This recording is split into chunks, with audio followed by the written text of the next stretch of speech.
Bonjour à tous et bienvenue dans cette vidéo d'analyse du week-end. Alors, on va commencer une première partie de cette vidéo, donc ce sera consacré à tout ce qui est analyse des différents actifs. Donc, je vais en passer plusieurs en revue cette semaine, puisqu'il y aura pas mal de choses intéressantes à dire. Et en seconde partie, eh bien, je vais faire le débriefing résumé de la semaine concernant donc la méthode Full King, donc en M5 sur le Dow Jones, et éventuellement, si c'est pas trop long, enfin à mon avis ce sera long, mais bon, vous pouvez regarder la vidéo en plusieurs fois, il n'y a pas de souci. Euh, et donc en deuxième partie, peut-être faire le débriefing d'une ou deux journées sur la méthode Santic. Alors, le premier actif que l'on va analyser, c'est bien entendu mon actif principal, c'est le Dow Jones. Donc ici, on a une vue du graphique cash en horaire. Et donc, pour le moment, eh bien, on travaille tout simplement ce schéma, donc cette structure de prix principale, qui est une structure de prix haussière, où vous avez eu donc une première vague impulsive ici, sa correction, donc vague 1, vague 2, entre parenthèses. Ici, on a fait une sous-vague 1, sous-vague 2, sous-vague 3, un triangle ici de sous-vague 4, une diagonale de terminaison pour la sous-vague 5, et donc ça nous termine donc notre vague 3 principale. Alors ici pour le moment, eh bien, comme vous pouvez le voir, on a eu une partie impulsive baissière, la correction, donc latéralisation, donc ça c'est une phase corrective, et on s'attend bien tout simplement à poursuivre ici la réplique baissière. Alors, la vague 4, étant donné que celle-ci a déjà pris la forme d'un zigzag, eh bien, on ne s'attend pas à retrouver un zigzag en vague 4. Donc, on peut travailler une structure complexe, un triangle ou un flat. Alors, pour le moment, le flat, bon, c'est pas trop, du moins la construction idéale pour un flat. Pourquoi? Parce qu'on doit avoir ici la vague 2 ou B qui remonte beaucoup plus haut, donc dans la zone des 80 à 100, 110, 120% de retracement ici de la première impulsion baissière. Donc là pour le moment on a eu une structure baissière, une correction à la hausse, et on va très certainement faire ici une seconde structure baissière. Donc on peut éventuellement commencer la première partie d'une correction de type complexe ou d'un triangle. Donc vu comme ça, éloigné en horaire. Donc vous voyez également ici que vous aviez ce gap dont je parle depuis un moment, donc le gap cash des 435-485 qui sert de support pour l'instant. Donc si celui-ci casse en début de semaine, eh bien ce sera très intéressant pour une poursuite de la baisse. Et le niveau suivant, c'est celui-ci, donc celui des 26 550, 26 450, on va dire. Donc vous voyez encore un gap ici qui est resté ouvert. Vous en avez un autre plus petit en haut. Je vais peut-être zoomer un peu. Donc voilà, les deux zones de gap qui restent ouvertes ici juste en dessous. Donc la première, c'est celle des plus ou moins 26 850, 26 950. Et la seconde, c'est celle des 26 450, 26 565. Alors, donc ici on a eu une impulsion baissière. On a eu donc qui en fait se termine ici. Hop. Donc là je vous avais fait le décompte intermédiaire sur le CFD, donc je vais peut-être passer sur le CFD après, comme ça vous aurez les infos. Donc on a eu une structure baissière, et puis on travaille ici une zone. Donc retenez un peu les différentes zones de gap sur le cash. Une chose aussi, hop, mais je vous le mettrai sur le CFD en fait, puisque c'est là que j'ai fait le reste du décompte. Alors nous voilà sur le CFD, et voici le décompte que j'avais proposé dans le canal. C'était tout simplement ici, sur le CFD, on avait fait une structure qui correspondait à 3 vagues. Donc pour donner une W ou A. Ici, on a une structure en 3 vagues ici, un sommet, un plus bas, un sommet, pour la vague X ou B. Et maintenant, bien, tout simplement, on travaille ici de nouveau une baisse, une structure ici en triangle que tout le monde a regardé vendredi, et puis cette structure a craqué. Donc ici sur le CFD, on risque dans un premier temps tout simplement de revoir ici 3 vagues, donc un petit A, un petit B et un petit C. Pourquoi? Parce qu'on a une structure en triangle ici au milieu, et que cette structure ne se retrouve jamais en vague 2. Donc dans un premier temps, eh bien, on pourrait tout simplement ici avoir un 3, 3, 3. Si jamais on fait un plus bas par rapport à cette mèche, c'est qu'on commence une structure donc en 3, 3, 3 qui donnera un plus grand W. Donc c'est-à-dire une première partie d'une structure de correction de type complexe. Ou un flat, donc c'est-à-dire que on pourrait avoir une grande A orange et remonter ici en 3 temps dans la zone des 80 à 120% par rapport à ce sommet là. Donc là il faudra voir la structure de prix qui prendra naissance. Dans tous les cas, il faut s'attendre à essayer de rechercher ici un point bas dans les proportions afin de pouvoir entrer en position dans la future reprise haussière qui restera une reprise haussière de structure correctrice de moyen terme, donc dans laquelle il faudra de toute manière être prudent et savoir prendre ses bénéfices à un moment donné. Chose à laquelle il faut prêter attention également, c'est que si vous avez ici une 3, 3, 3, vous avez le minimum requis en termes de structure de prix pour avoir terminé une structure complexe également, hein. Donc c'est peut-être aussi directement le point bas de la grande vague 4 orange, hein. Donc c'est pour ça que essayer de rechercher un achat sur des zones stratégiques est relativement important, et savoir le garder durant un certain temps avant de prendre ses bénéfices et de se mettre en protection peut être très rémunérateur. Donc attention, il faut toujours rester prudent parce que ça reste une phase correctrice, et hop, hop, ouais, j'ai des décomptes en double ici sur le H4. Si vous prenez voilà, le Fibo, je vais le mettre en vert parce que j'ai tracé sur le H4. Sachez que classiquement on revient pour une vague 4 retravailler entre 23,6 et 38,2 Fibo, et que l'on vient travailler la zone de la vague 4, donc ce qui est déjà le cas ici, hein, donc 27 640 à 25 400, voire si on prend le bas du triangle, 24 560. Donc ça c'est la zone vraiment dans laquelle il va falloir essayer de travailler les structures correctrices pour les personnes qui ont envie de prendre un trade swing. Hop. Alors en horaire, qu'en est-il en horaire? Eh bien, tout simplement, cette semaine, j'avais donné la zone ici des 28 360 à 28 526 pour une réaction de fin de vague C. Alors là, il me mélange. Hop, bon bah elle sera au-dessus. Parce que celle-là va me ramener en H4. Ouais. Hop, on va la mettre un peu plus haute. Voilà, on revient en horaire. Voilà, donc pour la fin donc de cette sous-vague 5 ici, donc de la vague C ou Y,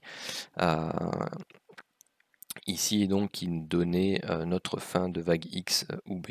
Donc on est allé rechercher pile poil la zone basse en fait, donc la première résistance. On a fait un beau marteau inversé avec un avalement monstrueux derrière qui cassait donc le canal haussier. Donc ça c'était un magnifique signal de short à 28 048, et il y avait possibilité de le prendre plus tôt.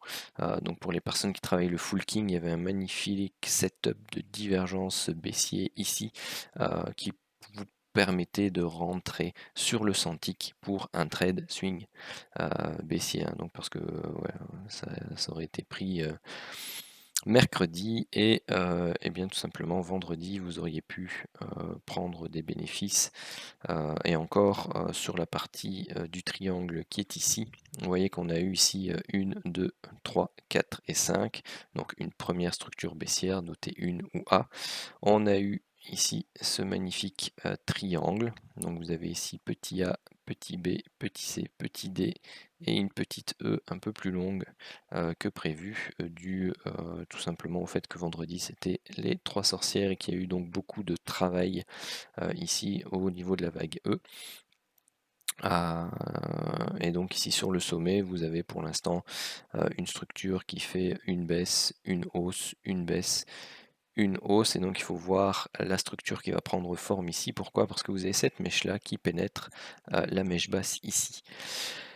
Et donc ça, pour une impulsion baissière, bon bah c'est un peu embêtant à première vue. Pourquoi à première vue? Parce qu'on est quand même en horaire, donc il faut aller regarder dans le sous-décompte, parce qu'on peut avoir ici une première impulsion baissière, sa correction, donc grande 1, grande 2, petite 1 ici, petite 2, petite 3, là on travaille la petite 4, et là vous avez la mèche qui est ici, qui ne pénètre pas cette mèche-là. Donc pour un schéma où on aurait un nouveau plus bas ici pour former notre vague 3, une latéralisation de vague 4 et encore un dernier plus bas de vague 5.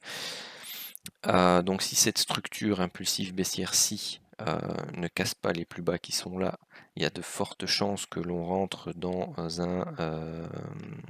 une structure en triangle, donc avec un A, un B, un C, un D, hop, un E, et puis boum, cassure par le haut.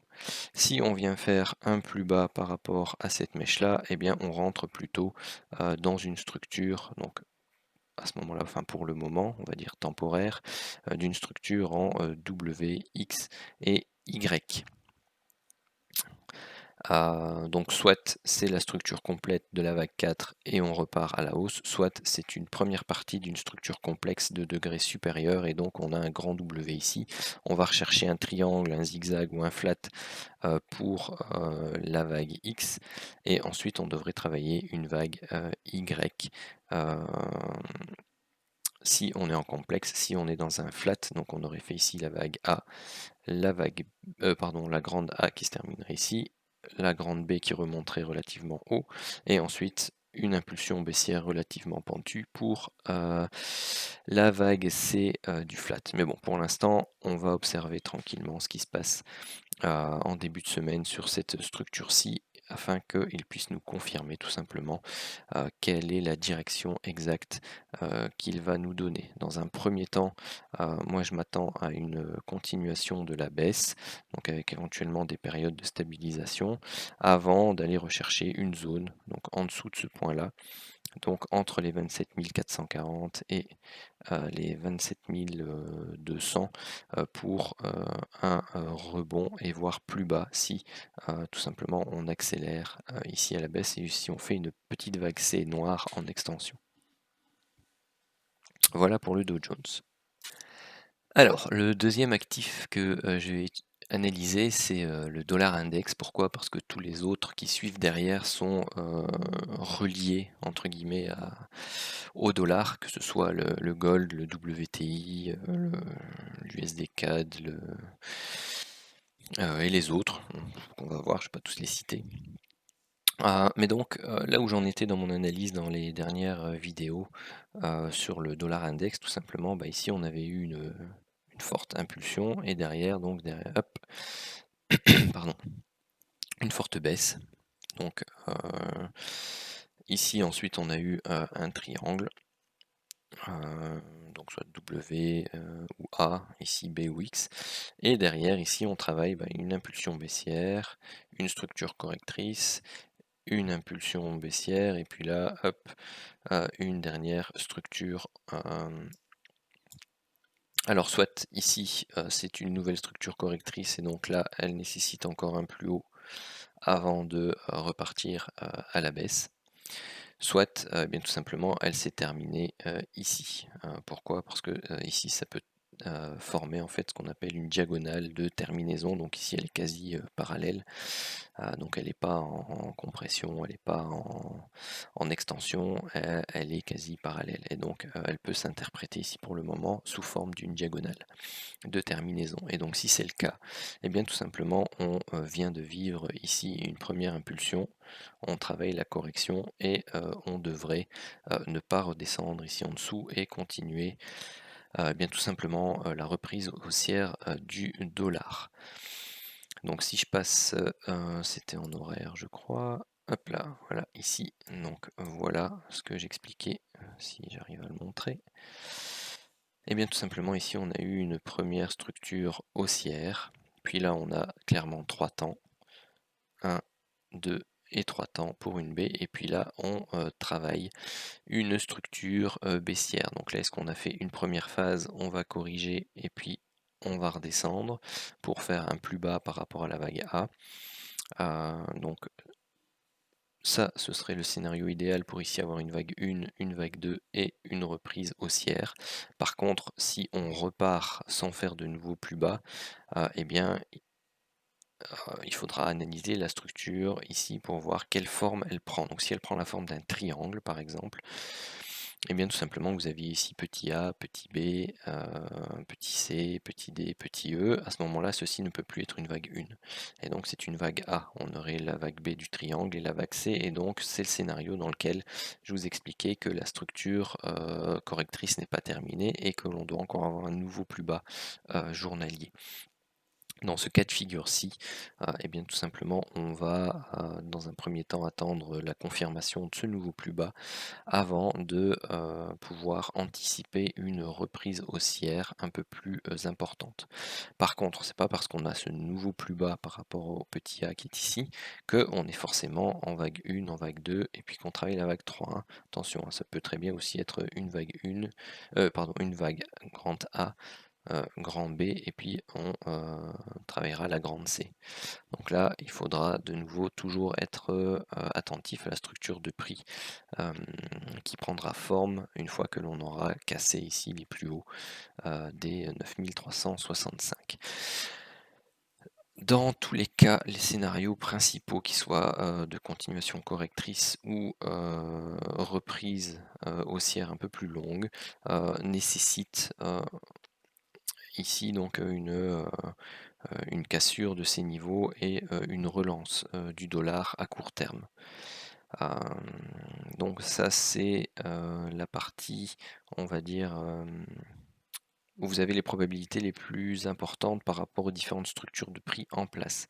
C'est pas pour ça que les structures de prix alternatives qui voudraient que on ait tout simplement ici une dernière petite phase de correction avant une reprise baissière ne vont pas pouvoir se réaliser. Mais c'est le marché qui décide, c'est la psychologie du marché qui est on va dire directrice et qui va bien tout simplement valider l'une des structures de prix.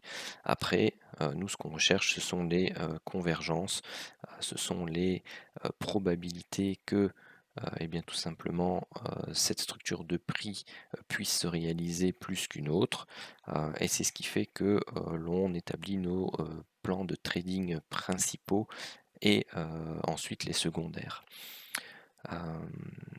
Donc voilà, donc ça c'était pour le dollar index. Alors ici pour le gold, et bien tout simplement on est soit ici avec un sommet de grande B, ce qui nécessite une reprise baissière relativement plus importante, ou d'une vague 3, ce qui nécessite donc une structure correctrice de vague 4 avant une reprise haussière. Donc ça, ce sont des cycles moyen-long terme, puisque si je dézoome, l'orange généralement c'est de l'hebdo. Hein. Donc hop, ça il apparaît pas ici. On va se mettre en hebdo.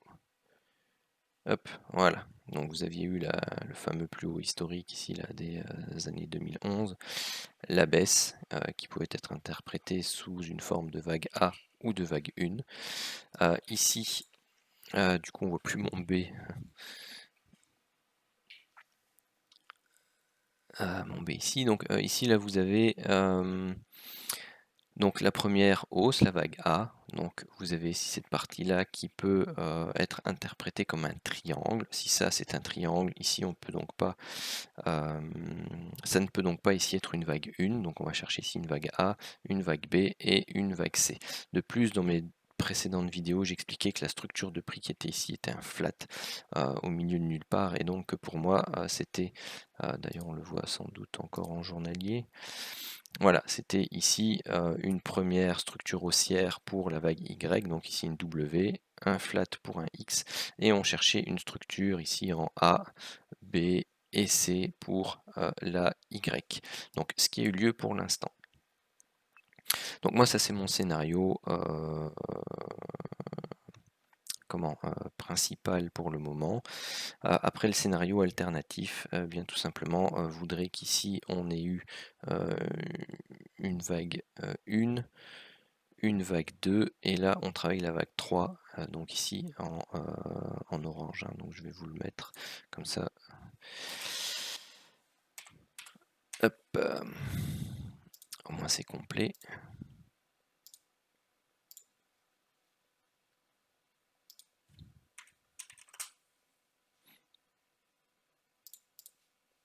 Hop, donc c'est W ou une orange, X ou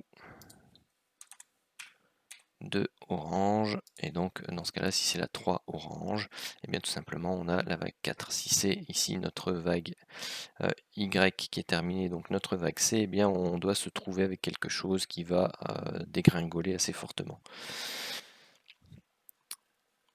Ça, ce sont les deux scénarios. Remarquez que les deux scénarios principaux, pour l'instant, vont dans le même sens. Pourquoi? Parce que ici, ben voilà, vous avez une baisse, une hausse, une baisse ici avec la mèche, une hausse et une baisse. Donc ça, pour moi, pour le moment, et vu la pente que l'on a, c'est quelque chose d'impulsif en 5 temps. Voilà pourquoi je l'ai marqué petite a entre parenthèses. Vous avez ensuite derrière 3 temps pour une première sous-vague du triangle, donc vague A, 3 temps pour la vague B, hop, hop, hop, 3 temps pour la vague C, hop, hop, hop, 3 temps pour la vague D, hop, hop, hop, 3 temps pour la vague E. Et donc voilà la raison pour laquelle actuellement la structure de prix milite pour un triangle qui devrait casser par le bas. Et ça correspond plus ou moins aussi, tant et si bien que la corrélation soit d'application en ce moment entre le dollar et bien entendu l'or. Vous savez que de temps en temps ils sont corrélés, de temps en temps ils sont un peu décorrélés. Ça dépend un peu les périodes. Bon voilà, si c'est une période dans laquelle ils sont corrélés, comme le dollar devrait monter, du moins dans les scénarios principaux, vous avez bien tout simplement les scénarios principaux ici de l'or qui tendent à une cassure par le bas également du triangle. Alors ici ça c'est l'horaire, donc vous voyez, donc ça c'est le sommet de la vague E du triangle, et vous voyez que le travail qui a été fait ici en fait est une impulsion, est un décompte impulsif baissier. Donc entre guillemets, enfin pas entre guillemets, c'est actuellement, d'ailleurs je pense que je l'ai mis sur le 15 minutes, voilà, c'est ça. Donc ici, vous avez juste la vague 1 qui est horrible à interpréter. Pourquoi? Parce que en fait, elle se décompose en une diagonale d'initialisation en extension qui est relativement moche. Excusez-moi de le dire, parce qu'il y a énormément de mèches, et en fait, vous voyez, vous avez ici la sous-vague 1, sous-vague 2, sous-vague 3, sous-vague 4 et la 5, enfin bref. C'est cette partie-ci qui est délicate, entre guillemets, à interpréter à cause de toutes ces mèches. Mais vous avez donc ici une phase baissière, une latéralisation, une phase baissière, une latéralisation et une dernière phase baissière ici. Donc ça c'est clairement 5 temps. Excusez-moi, l'invalidation se fait bien entendu à la cassure ici des 1973.5. Si les prix reviennent au-dessus de ces points-là, c'est que clairement, eh bien, tout simplement, l'interprétation de cette zone-ci n'a pas été correct et qu'en fait on est ici en W, en X et là en Y et que donc on a encore une structure en 3 temps et que soit le triangle s'éternise avec une vague E également en triangle, donc on a ici le petit A, le petit B, le petit C, le petit D, le petit E et dans ce cas-là, hop, c'est le scénario de la vague 4 qui rentre dans des probabilités plus fortes parce que vous avez le décompte interne ici qui milite à ce moment-là par une cassure par le haut. Donc actuellement, le scénario principal est une cassure par le bas, compte tenu des différents scénarios qui existent et de la structure de prix actuellement interprétée, parce que ici bon, on a clairement une structure en A, un flat en B et un C ici, donc pour soit une vague 1, une sous-vague 1 ou A ou une sous-vague 2 ou B. Voilà, de la structure baissière qui doit prendre forme. Donc voilà pour l'or. Alors, notre ami le WTI, donc il était dans son biseau interminable de vague 5. Ici, donc voilà, il a finalement craqué ce biseau. Ici, donc maintenant je vous ai tracé en bleu foncé. Donc je vais peut-être même d'ailleurs enlever celui-là pour que ce soit un peu plus clair. En bleu foncé, bien tout simplement les retracements Fibonacci de la première impulsion haussière qui a eux. Donc vous avez les 23,6 ici, les 38,2, les 50%. Si ceci est effectivement une vague 1 de cycle supérieur, eh bien on va s'attendre à tout simplement travailler quelque chose qui va au moins rechercher entre les 23,6 et les 38,2 ici. Donc ça c'est le minimum syndical pour une vague 2 qui en termes de probabilité retrace plus souvent les 50 à 61,8%. Donc vraiment cette zone-ci, eh bien tout simplement ce serait le minimum syndical de venir retester ici la zone mensuelle de support inférieur qui correspond pile poil à la sous-vague 3, 4 du précédent cycle, ce que l'on retrace habituellement lors d'une structure Elliott. Donc ça c'est également aussi le minimum que l'on va retracer, c'est la structure 3-4 de degré direct ou inférieur. Si on regarde ici, bien tout simplement, on peut déterminer un décompte impulsif baissier, donc pour une vague A. Ici, actuellement, et bien tout simplement, on a eu une petite A. Ici, on a eu un triangle de vague B. Et là, on terminerait ici une vague C en extension. Alors, je dis terminerait, pourquoi? Parce que, bien entendu, il faut la valider. Alors, en H4, on a eu ici, bon, bah, un chandelier plein, la même chose de l'autre côté avec des mèches. Hésitation, ici on avait déjà eu l'équivalent d'un marteau inversé, un rami dans un marteau, un deuxième, un pendu, de nouveau une variante de harami, un premier pendu, un deuxième pendu, tout ça en H4. Donc vraiment une zone ici d'hésitation forte et si on vient la valider par la cassure ici des 40, 56, eh bien il y a de fortes probabilités pour que l'on aille faire un plus bas par rapport à ce niveau-là. C'est ce que je recherche. L'invalidation se fait, enfin, en tout cas, parce que ici pour une vague 2, si on vient dépasser les sommets de la vague 1 et que l'on vient retracer en dessous, c'est tout à fait possible. C'est juste que la vague 2 prendrait une structure, la forme d'une structure de type flat. Maintenant, bon, pour ça, après, il faudra analyser effectivement la sous-structure ici parce que bon, un triangle en cette position-ci avec une vague C en extension peut être une erreur d'interprétation et en fait être une vague 1, vague 2, sous-vague 1, sous-vague 2, sous-sous-vague 1, sous-sous-vague 2 pour faire sous-sous-vague 3, sous-sous-vague 4, sous-sous-vague 5 pour la sous-vague 3, la sous-vague 4, la sous-vague 5 pour la vague 3, pour la vague 4. Enfin bref, quelque chose qui devient du coup très très impulsif. Donc si on n'a pas une confirmation relativement rapide en début de semaine de la poursuite baissière, il faudra se méfier. Voilà pour l'analyse du pétrole. Alors, l'USD CAD. Donc voilà, donc ça c'est le schéma, la structure que je vous avais expliqué dans une vidéo dédiée à l'USD CAD, dollar index et WTI. Donc voilà, si ça suit effectivement les scénarios principaux pour les autres, on devrait voir ici une poursuite également à la hausse. Et donc vous voyez ici vous avez une ETEI pour le moment, ici avec la ligne de coup autour des 1,3240. Donc si on vient breaker cette zone là avec une validation de la structure, je l'ai mise en horaire, oui c'est ça.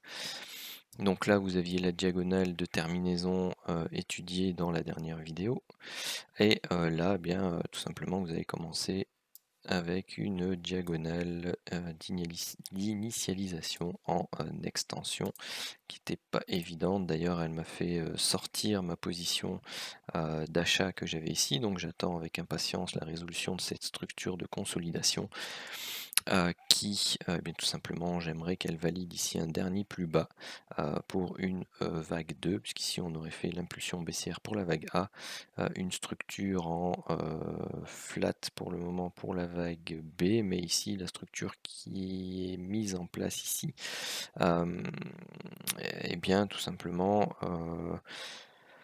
met un peu de plomb dans l'aile de la version flat, parce qu'on aurait dû avoir quelque chose d'assez direct.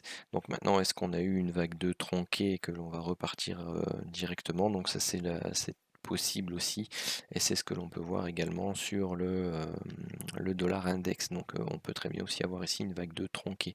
Donc c'est un peu à nouveau la même configuration que sur le dollar index. Donc en plus, si le WTI doit rechuter,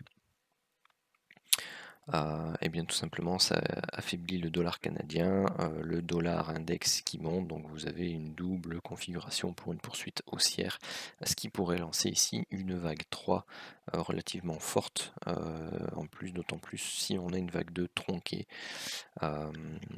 ici. Donc généralement quand on a une vague 2, enfin avec une vague C tronquée, c'est que derrière on a de fortes probabilités d'avoir quelque chose de fortement impulsif ici. Donc ça c'est pour l'USD CAD.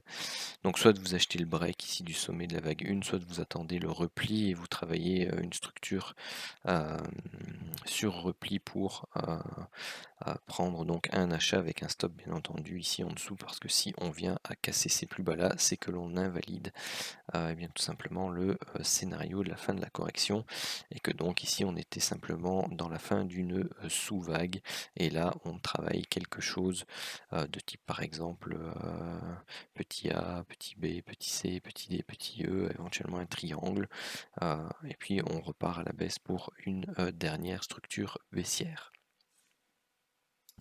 Alors juste un petit mot sur l'euro-dollar, enfin, c'est l'inverse du dollar index, hein, très souvent. Donc ici on aurait eu ici, donc pour détailler, le sommet de vague 3, une première structure, une deuxième et une troisième pour un flat pour la sous-vague 4. Et ici on aurait eu donc 1, 2, 3, 4 et 5 pour la fameuse diagonale expliquée donc sur le dollar index, qui est relativement parallèle, on va dire, hein.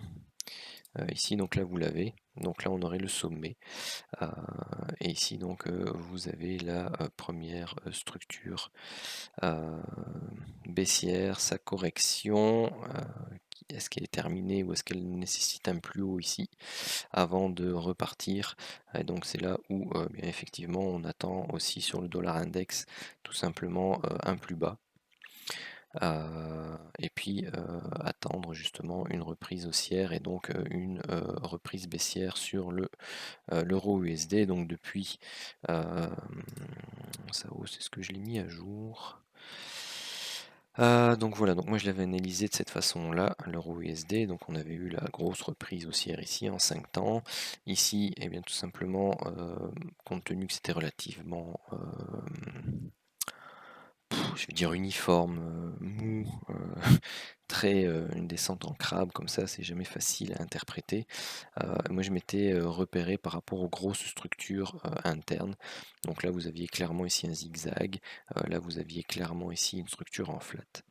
Donc là on avait eu pour moi un W, un X, un Y, un flat pour un second X et donc une vague Z qui terminait donc une structure complexe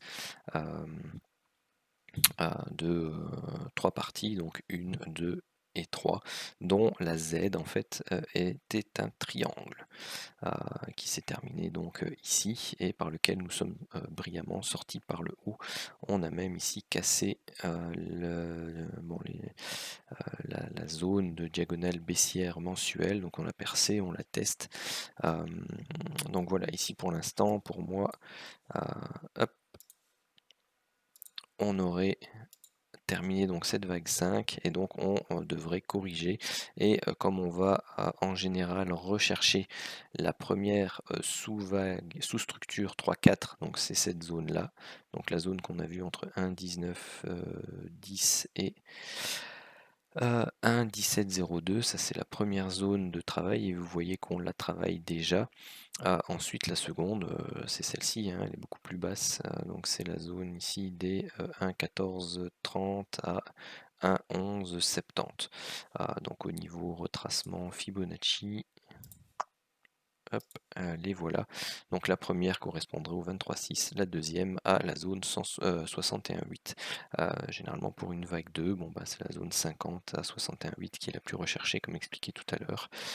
En plus, ici on pourrait former quelque chose qui s'apparente à soit un rounding top, soit une structure en E, T, E avec des doubles épaules, double tête, enfin bref, une structure avec beaucoup de pics qui montent, puis beaucoup de pics qui font des plus bas avant de casser et d'aller rechercher quelque chose inférieur. Donc vraiment la zone des 50% est très intéressante en plus ici parce que c'est une zone chartiste. Vous voyez avec ce point-là, la mèche ici, la magnifique étoile du soir.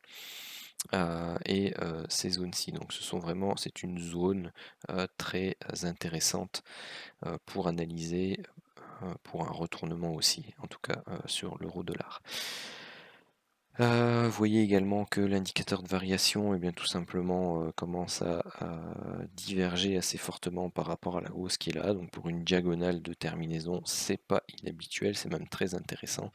Et on poursuit à baisser et donc on pourrait avoir une accélération baissière ici au niveau des prix par rapport à cette indication. On avait aussi une série de divergences qui étaient données et qui devraient prendre forme ou être validées à la structure de la diagonale support que vous aviez vu ici en horaire.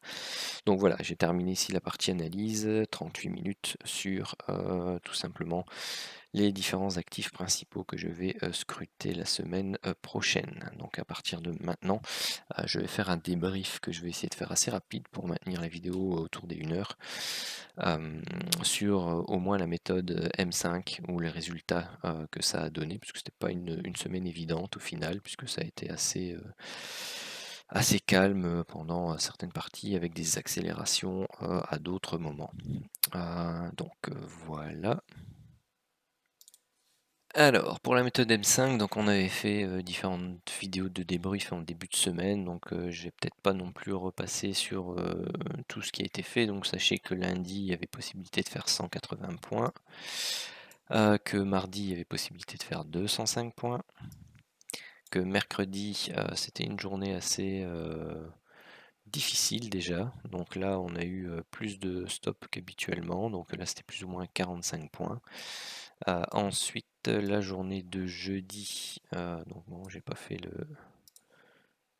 Hop, je vais le mettre en même temps avec vous.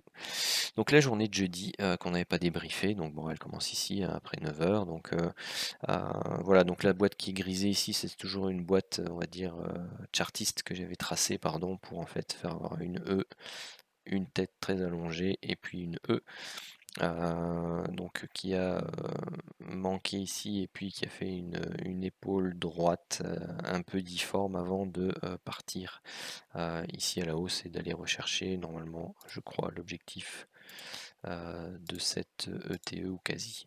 Ouais, 100%, donc c'était un peu plus faible. Donc vous voyez, hein, quand vous avez des figures qui ne sont pas dans des bonnes proportions, vous voyez ici l'épaule droite qui était plus enfoncée que ce qu'elle n'aurait dû, eh bien voilà, vous avez derrière tout simplement enfin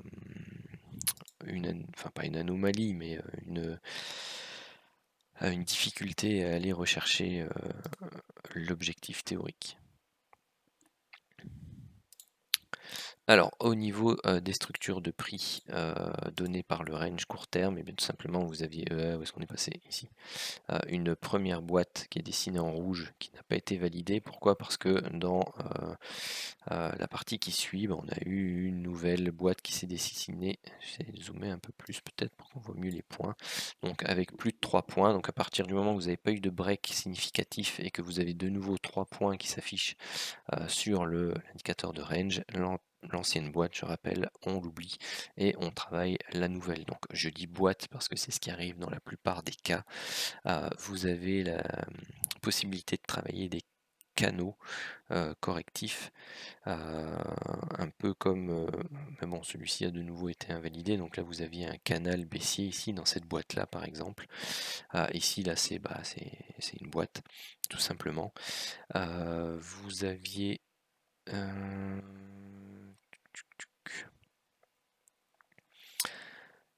ici. Ah oui, c'est vrai, la mèche elle est là, pardon. Je cherchais, je me dis, elle était où ma divergence? Mais la mèche arrive là et elle fait un plus bas, et donc vous avez la divergence ici. Hop, ouais, pas bien pris. Hop, là, vous avez la setup de divergence ici. Le break qui est donné, donc là vous pouviez aller rechercher l'objectif du setup 1. Enfin, non, pardon, l'objectif 1. Puisque je rappelle que sur l'ensemble des setups en M5, que ce soit range court terme ou divergence, on travaille avec 2 trades simultanés parce qu'on est gourmand et que on va rechercher le TP1 et le TP2 en lot plein. Donc ici vous pouviez aller rechercher 140 et le deuxième était quasi touché, il arrive ici mais bon à 10 points près je crois, tout simplement il n'est pas touché. Donc là on va rechercher un BE et le break de la boîte qui prenait forme ici sur ce chandelier là, et bien vous alliez rechercher directement l'objectif 1 qui se situait à eh bien tout simplement 155 points. Alors on va effacer ça, donc là on avait 135 moins le spread et BE et 150 points et BE. Ça c'est ce qu'on a pour le moment. Ensuite là vous aviez une nouvelle structure, vous voyez hein, celle-ci n'a que 3 points parce que c'est une structure intermédiaire de consolidation et elle est breakée direct après. Quand vous prenez, vous allez rechercher l'objectif 1 à 100%. Pardon. Et le reste est stoppé BE, et donc là on faisait, ah mince, il a fait le reste, 90 et BE. Donc je vais remettre les autres, 135 et BE, 150 et BE. Voilà. Ensuite, seconde boîte, enfin une autre boîte ici qui n'est pas validée. Ici on a le troisième chandelier de la nouvelle structure, donc vous voyez qu'on n'a pas eu de break avant de cette boîte là, donc celle-là on l'oublie. Setup de divergence ici qui est validé. Là il m'a enlevé ma diagonale, donc on va casser la diagonale, la MM50, la MM15 exponentielle, pardon. Ici, et donc on va rechercher l'objectif 1 là-bas à 140 points. Et l'autre, deuxième lot, c'est BE. Et cette boîte là, elle est pas breakée dans les heures de trading, hein, parce qu'après c'est parti. Et donc là, on avait Oups, où est-ce qu'il est parti? Donc 290, 380, 480, 515. 515 points à faire sur la journée de jeudi. Hop là. Ensuite, la journée de vendredi, interminable. Pour vous dire, en fait, j'ai été devant les écrans de là à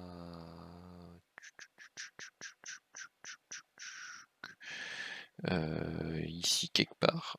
Voilà.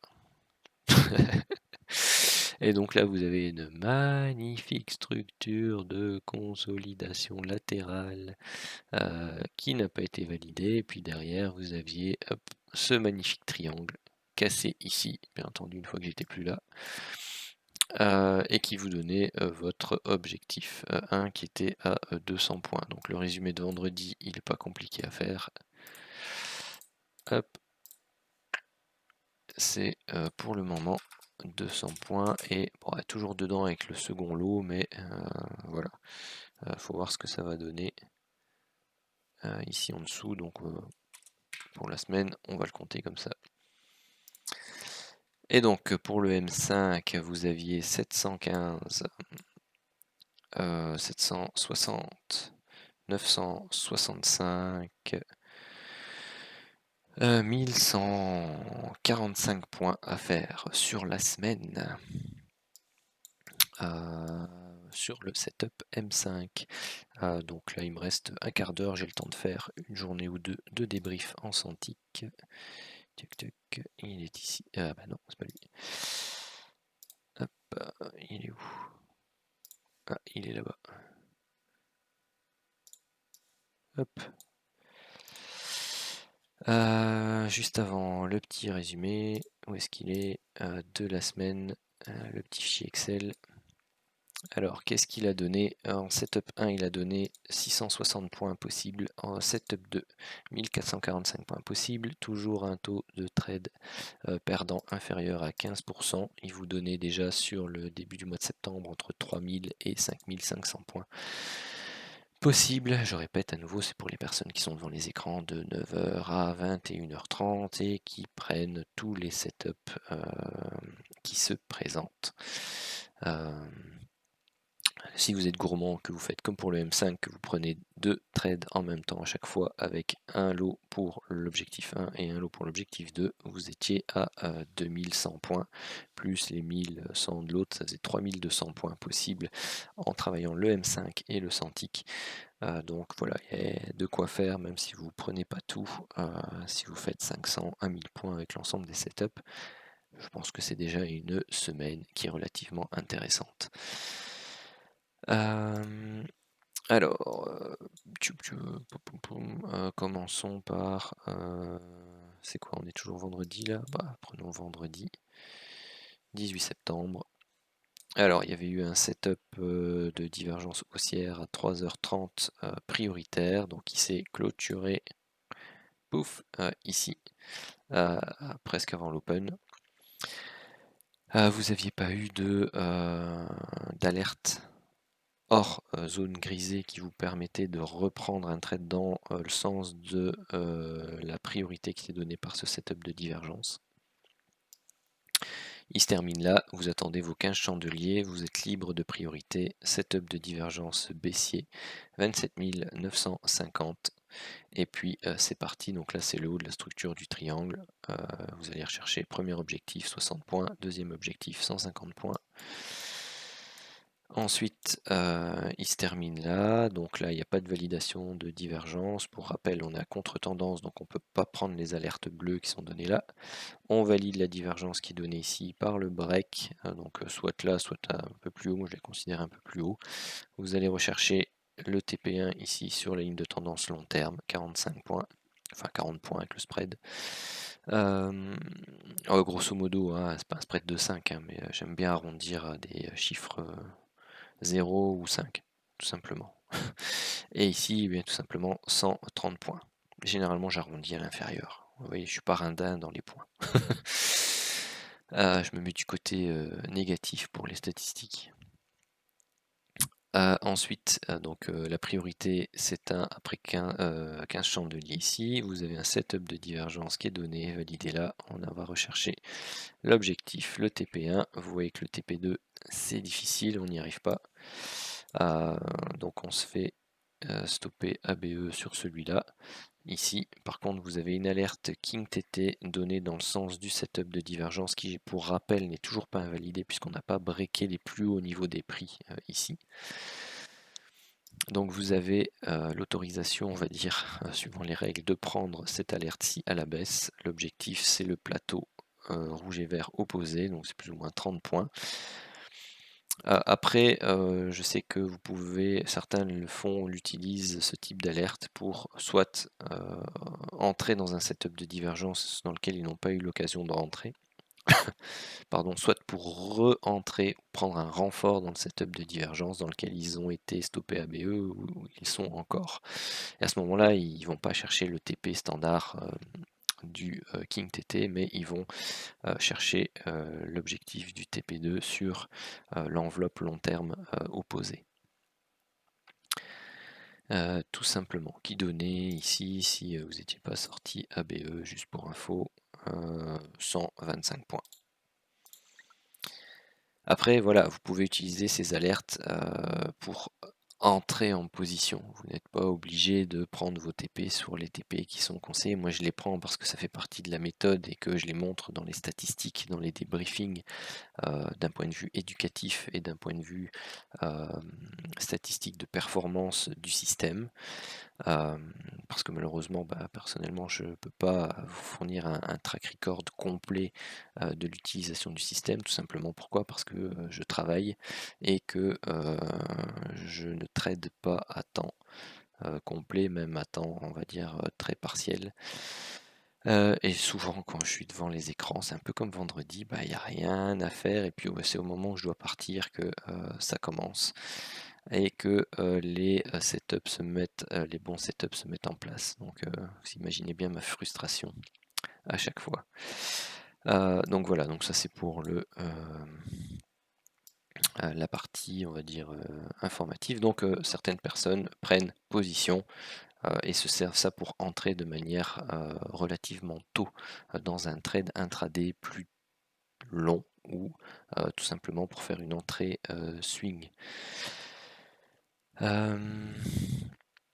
Ah oui, d'ailleurs, c'était sur le... Ouais, il l'affiche pas. C'était sur le Dow Jones où je vous parlais d'une entrée swing magnifique sur la partie haute.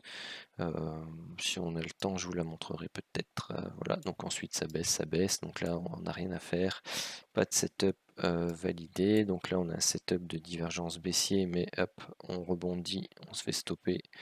ABE ou en légère perte, on ne peut pas rester là-dedans. Ici, setup de divergence, double setup de divergence, vous pouviez aller rechercher ici l'objectif du setup 1. Et donc, c'est ce qui vous donnait une journée de vendredi entre 165 et 275 points. Vous voyez que jeudi était la journée la plus performante, tant sur le 100 tick que sur le M5. Ça, vous voyez pas ça souvent. Une journée négative, que ce soit sur le setup 1 ou le setup 2. Bon, après, c'est pas pour ça que vous ne faites pas, vous, des journées négatives si vous ne prenez pas tous les setups. Si vous avez la malchance, comme ça m'arrive assez fréquemment d'ailleurs, d'avoir l'occasion de trader dans la journée et de vous farcir les deux mauvais setups du jour, voilà, vous finirez une journée négative alors que ça se trouve, elle vous donne un bilan de 300 points. Ça, malheureusement, c'est, comme on dit, pas de chance. Après, voilà, les journées les plus productives de manière statistique sur le Full King, c'est le mardi. Surtout pour le setup 2, c'est le mardi, le jeudi et le vendredi. Donc essayez, si vous en avez l'occasion, de trader le plus souvent possible dans ces journées-là. Statistiquement, ce sont les meilleurs sur maintenant 7 mois de débriefing de la méthode Santic. Allez, je l'ai mise, je voulais vous la montrer, donc c'était sur les, la fameuse touchette des 28 360, donc la borne basse de la fameuse zone, de, vente, swing. Et bien voilà, vous pouvez utiliser, les setups du full king, sans tic pour, entrer en position. Vous voyez, vous aviez un setup de divergence baissière sur lequel vous pouviez rentrer facilement entre les 28 340 et si vous attendiez un peu une validation un peu plus profonde, les 28 320. C'était quand même un magnifique point d'entrée compte tenu tout simplement de hop, la baisse qui a suivi, donc ça vous donnait une amplitude déjà facile de plus de 800, quasi 900 points. Donc c'était pas mal, hein. Hop. Donc voilà. Voilà, je vais en terminer avec la vidéo d'analyse et de débriefing, ça fait 55 minutes. Juste tout simplement vous rappeler que si vous aimez mes analyses, n'hésitez pas à liker la vidéo, à la partager, ça fait toujours plaisir et ça augmente le référencement et tout simplement le nombre d'abonnés à la chaîne. Donc ça fait toujours plus plaisir de voir de nouveaux abonnés arriver et de prendre justement aussi plaisir à suivre l'évolution des différentes analyses, des différents décomptes et aussi du système Full King. Si jamais vous êtes intéressé par le tester, sachez qu'il est possible de le tester gratuitement entre une semaine suivant la voie standard jusqu'à 3 mois si ça ne vous dérange pas de passer via un système d'affiliation. Ça me permet de vous le faire tester gratuitement jusqu'à 3 mois et vous, ça vous permet tout simplement d'apprivoiser le système et de commencer à gagner de l'argent avec alors qu'il ne vous aura coûté que un peu d'administratif avec une ouverture de compte sponsorisée. Voilà, tout simplement.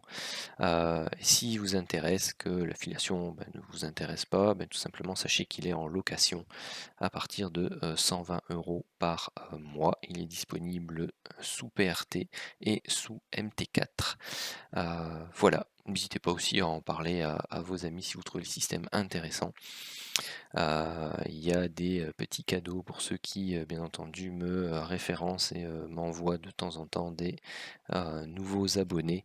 Ça se traduit tout simplement en mois de tests gratuits en fonction de ce qui est pris par la personne qui est apportée. Donc voilà, c'est une façon de me remercier et de vous remercier surtout pour tout simplement la confiance que vous accordez en mon travail. Sur ce, je vous souhaite une très bonne semaine de trading, beaucoup de profit et de prendre du bon temps. Allez, à bientôt pour la suite des aventures et des décomptes Elliott. Ciao.